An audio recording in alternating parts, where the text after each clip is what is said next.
Bismillahirrahmanirrahim. Assalamualaikum warahmatullahi wabarakatuh. Alhamdulillah wa syukurulillah. La haula wa la quwata illa billah. Amma ba'du.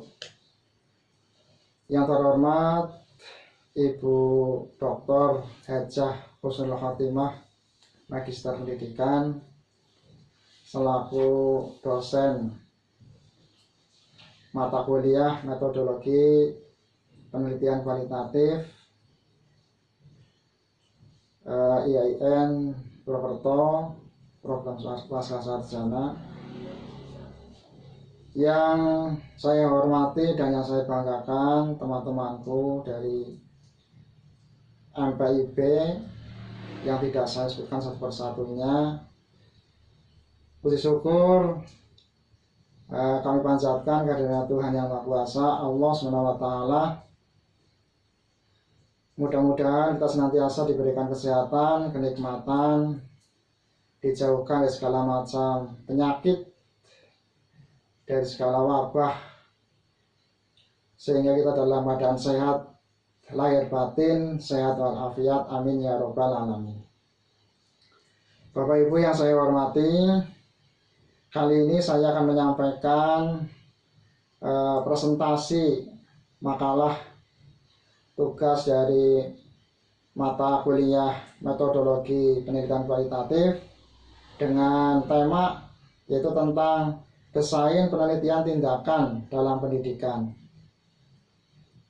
Sebelum saya menyampaikan tentang isi daripada penelitian tindakan, terlebih dahulu saya akan menyampaikan pengertiannya, pengertian daripada penelitian tindakan. Penelitian tindakan adalah melakukan tindakan berdasarkan penelitian dan meneliti tindakan yang diambil. Banyak para ahli, para pakar menyampaikan, diantaranya juga dari menurut Gell, dia menyampaikan dengan kata lain bahwa penelitian adalah tindakan dalam penelitian dalam bentuk penelitian terapan yang tujuan utamanya adalah peningkatan praktek profesional pendidikan itu sendiri.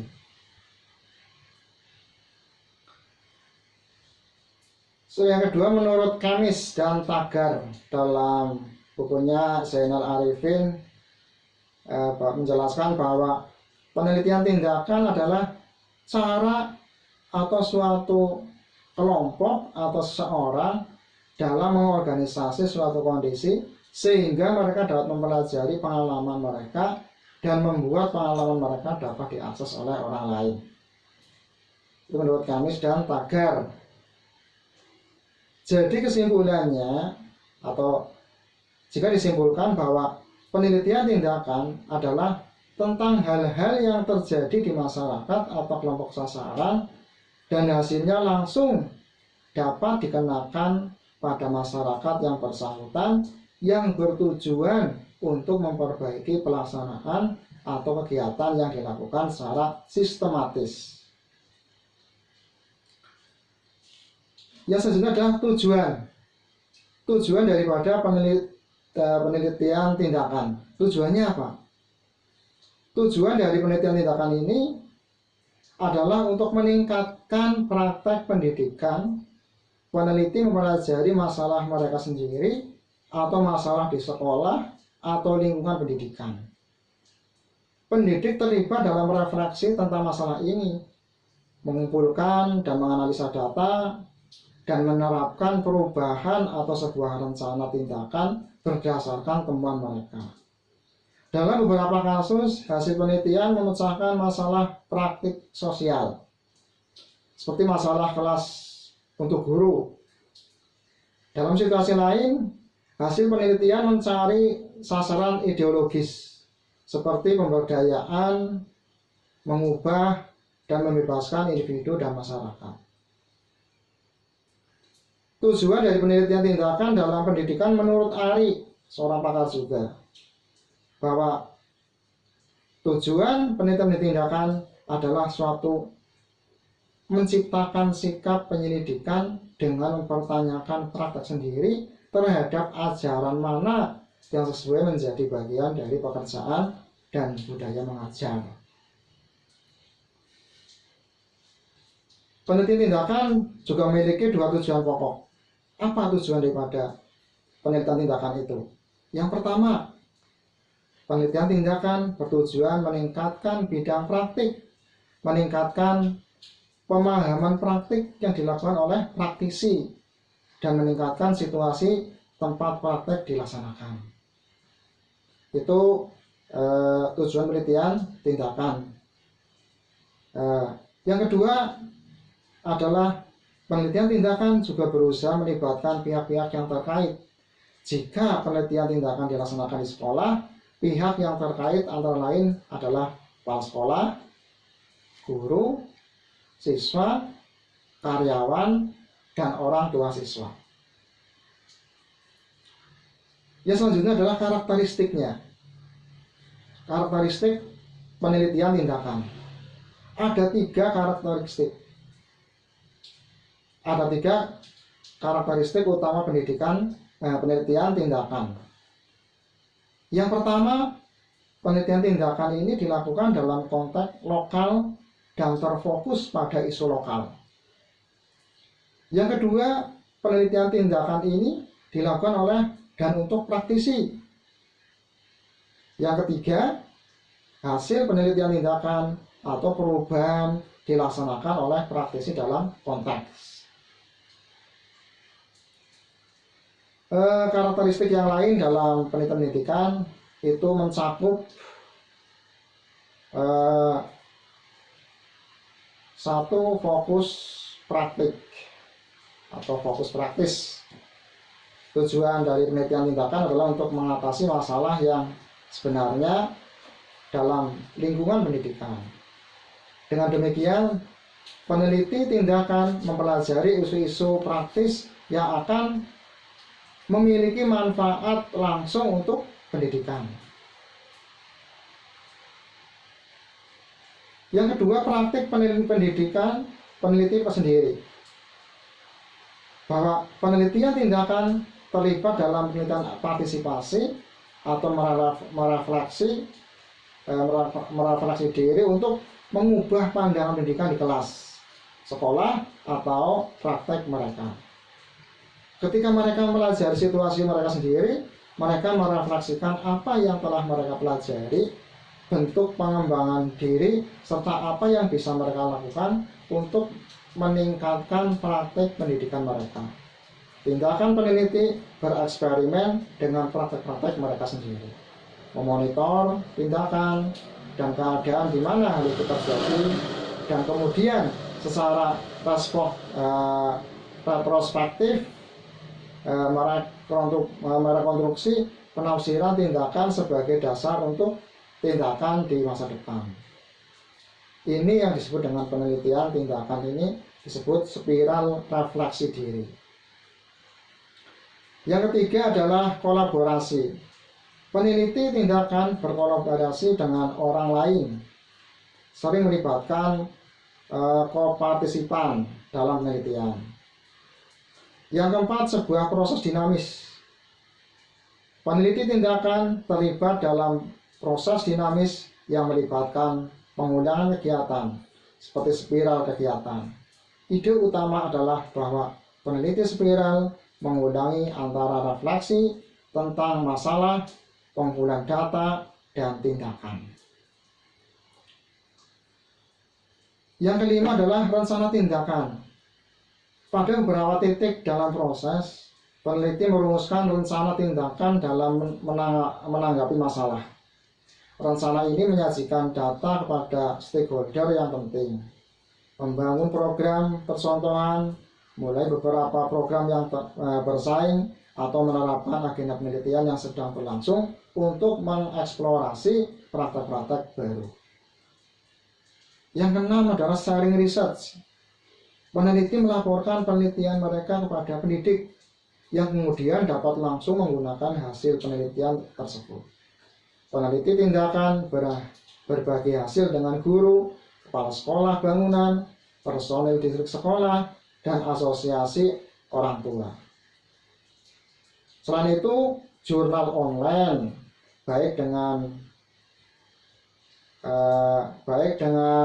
dan tanpa standar inklusi, situs web, dan diskusi blog memberikan kesempatan bagi para peneliti tindakan untuk mempublikasikan studi mereka.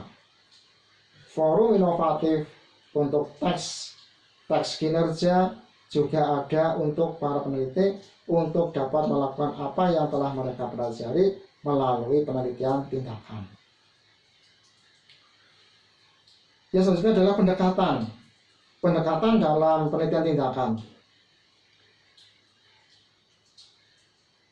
Yang pertama, pendekatan tindakan kolaboratif. Dalam pendekatan ini melibatkan beberapa peneliti di bidang pendidikan. Hal ini mungkin termasuk sekolah dan tenaga universitas atau guru dan administrator sekolah. Tujuannya untuk apa? Tujuannya untuk berbagi keahlian dan mendorong dialog antara para pemangku kepentingan. Yang kedua, pendekatan penelitian tindakan kritis. Ini melibatkan kolaborasi yang luas. Di bidang pendidikan, hal ini mungkin termasuk peneliti universitas, administrator, sekolah, guru, dan anggota masyarakat. Tujuannya atau sasarannya adalah untuk mengevaluasi isu-isu sosial dan menggunakan hasil untuk perubahan sosial. Yang ketiga adalah pendekatan penelitian tindakan kelas. Ini melibatkan guru dalam kelas. Mereka dapat dengan melibatkan kelompok guru yang meneliti isu-isu umum. Tujuannya untuk meningkatkan praktek kelas atau meningkatkan kinerja sekolah. Yang keempat adalah penelitian tindakan partisipatif. Ini melibatkan kolaborasi antara para pemangku kepentingan dalam proses sosial.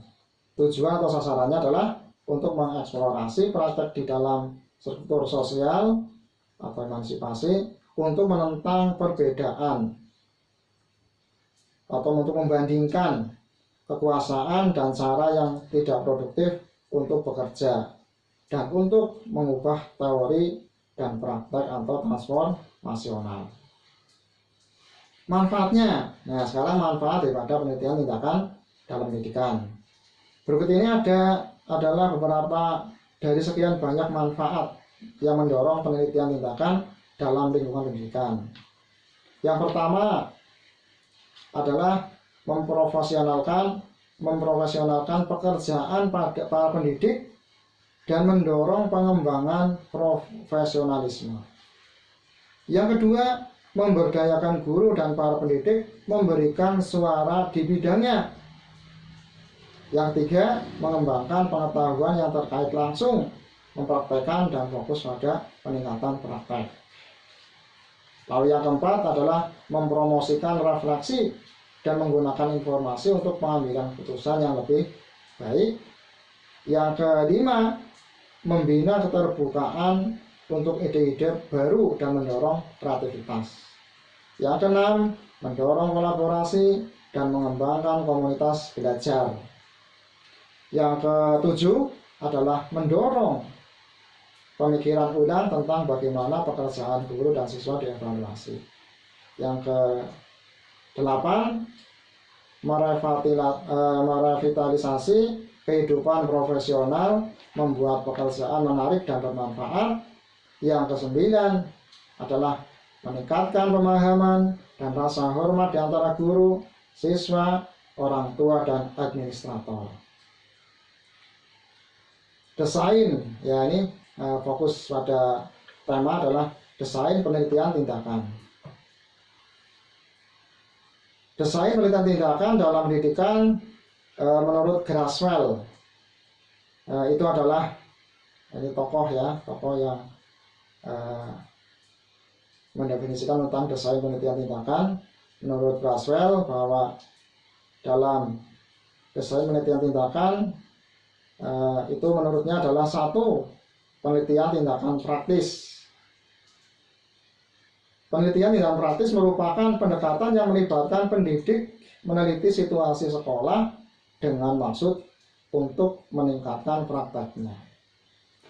Guru sebagai peneliti berusaha untuk meneliti masalah di kelas mereka sendiri sehingga mereka dapat meningkatkan belajar siswa dan kinerja profesional mereka sendiri. Peran guru sebagai pembelajar, sebagai praktisi reflektif, dan sebagai orang yang terlibat dalam proyek penelitian. Tujuannya adalah untuk penelitian situasi sekolah tertentu dengan maksud untuk meningkatkan praktik. Penelitian tindakan praktis melibatkan proyek penelitian skala kecil, berfokus pada masalah atau isu tertentu dan dilakukan oleh masing-masing guru atau tim. Kelemahannya dari pendekatan ini adalah bahwa meskipun guru berusaha untuk meningkatkan praktik kelas mereka memiliki sedikit waktu untuk terlibat dalam penelitian mereka sendiri. Meskipun guru mungkin baik pada apa yang mereka lakukan dan akrab dengan mengajar anak-anak di kelas, mereka mungkin membutuhkan bantuan untuk menjadi peneliti. Yang kedua, penelitian tindakan partisipatif. Itu berorientasi dan penekanan sosial pada penelitian yang memberikan kontribusi untuk emansipasi atau perubahan masyarakat. Mempelajari isu-isu yang berhubungan dengan kebutuhan untuk mengatasi masalah-masalah sosial yang membatasi atau menekan kehidupan siswa dan pendidik. Itu dalam penelitian tindakan partisipatif. Sekarang proses penelitian tindakan. Meskipun model penelitian tindakan dijelaskan dalam literatur berbeda dalam beberapa hal, mereka tampaknya memiliki elemen umum. Seperti dapat dilihat dalam karya Stranger atau Johnson dan Matler. Di sana menggambarkan bahwa proses lebih lengkap. Yang pertama adalah refleksi.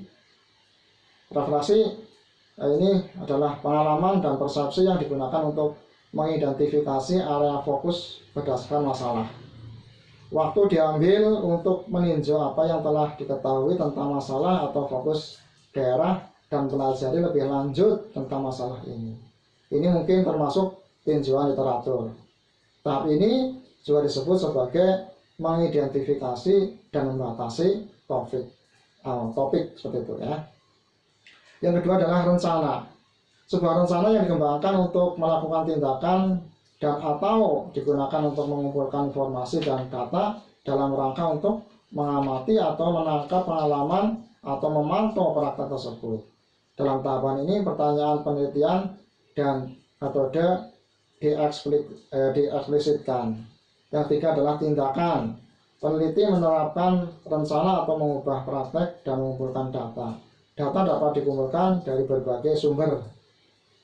Yang keempat adalah observasi. Peneliti mensintesis dan menganalisis data. Isu utama yang berkaitan dengan masalah diidentifikasi. Hal ini menyebabkan refleksi sekali lagi. Yang kelima adalah refleksi.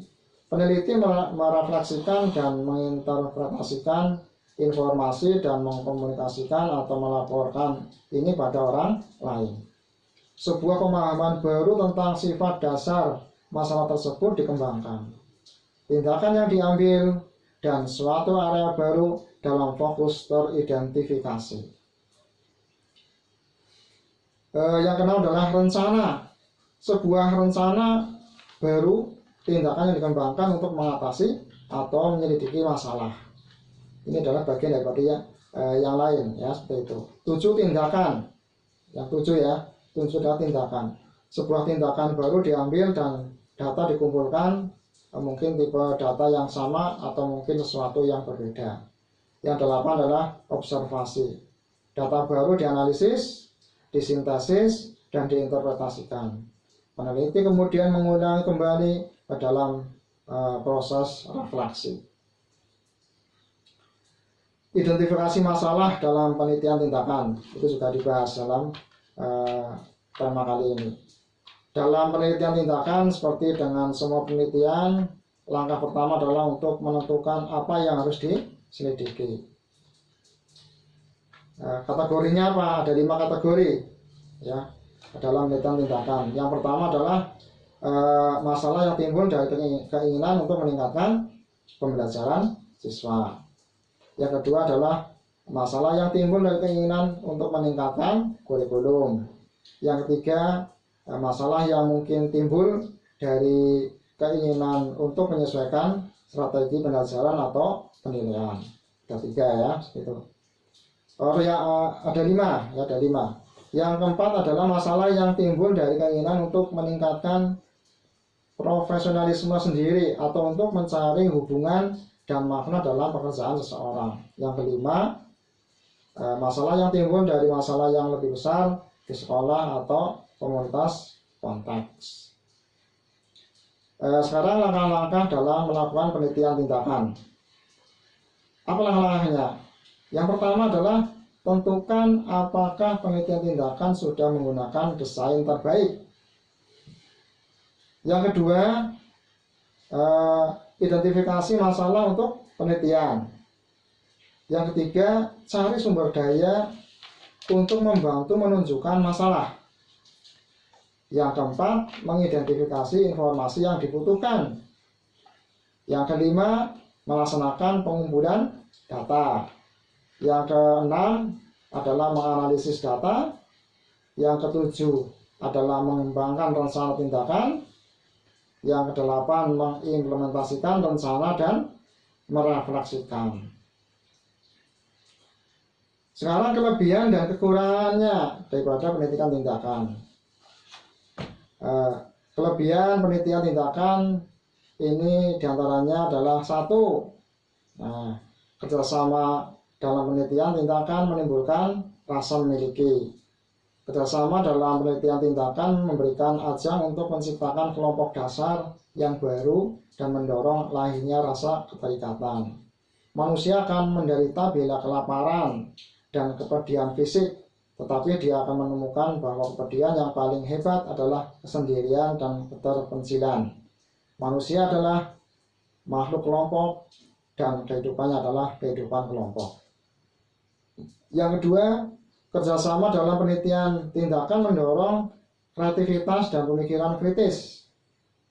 Melalui interaksi dengan orang lain dalam melakukan pekerjaan, seseorang akan menemukan bahwa setiap manusia memiliki kekurangan dan kelebihan. Dengan demikian, dia akan dapat menerima dirinya sendiri dan orang lain secara wajar. Melalui kelompok akan dapat dilihat lebih banyak cara memandang masalah, lebih banyak saran untuk menyelesaikan, lebih banyak analisis dan kritikan terhadap rencana yang diajukan. Yang ketiga, kelebihan yang ketiga adalah kerjasama meningkatkan kemungkinan untuk berubah. Mencoba sesuatu yang baru selalu mengandung resiko. Ketika seluruh kelompok menanggung resiko perseorangan akan banyak berkurang. Penelitian tentang dinamika kelompok menunjukkan bahwa seseorang sebagai anggota kelompok lebih mudah berubah dibandingkan dengan orang yang bukan anggota kelompok. Orang yang ingin tumbuh dan berubah harus terlibat dalam setiap aspek penelitiannya, dari identifikasi masalah sampai pada tahap laporan. Kepercayaan dasar dari gerakan penelitian tindakan adalah cara yang menjanjikan untuk memulai dan menjamin perubahan dengan melibatkan konsumen potensial dari hasil penelitian dalam perencanaan, analisis, dan penafsiran data penelitian. Yang keempat, daripada keuntungannya adalah dari tindakan ini, kerjasama dalam penelitian mampu meningkatkan kesepakatan. Perilaku yang diinginkan dari peneliti tindakan dalam situasi kelompok adalah peneliti tindakan merupakan orang yang tidak merasa bahwa dia memiliki semua fakta dan mengetahui semua jawaban. Dia mencoba mengumpulkan semua fakta dan secara cermat menilai dan menguraikan masalahnya. Dia mesti peka terhadap perasaan kelompok dan kesiapan kelompok untuk mengambil berbagai tindakan. Dia mencoba membantu kelompok menjadi konteks yang lebih luas dari situasinya dan kemungkinan berbagi penyelesaian. Jadi melalui kerjasama dalam penelitian tindakan ini orang terlatih mencapai kesepakatan dalam menyelesaikan masalah. Itu daripada keuntungannya daripada penelitian tindakan. Sekarang kekurangannya. Apa kekurangan daripada penelitian tindakan? Satu, kurangnya pengetahuan dan keterampilan dalam teknik dasar penelitian tindakan pada pihak peneliti. Yang kedua, waktu yang diperlukan oleh peneliti harus lama. Yang tiga, perbedaan konsepsi dalam kelompok. Yang keempat adalah kekurangan lainnya adalah mengajak orang lain untuk berubah.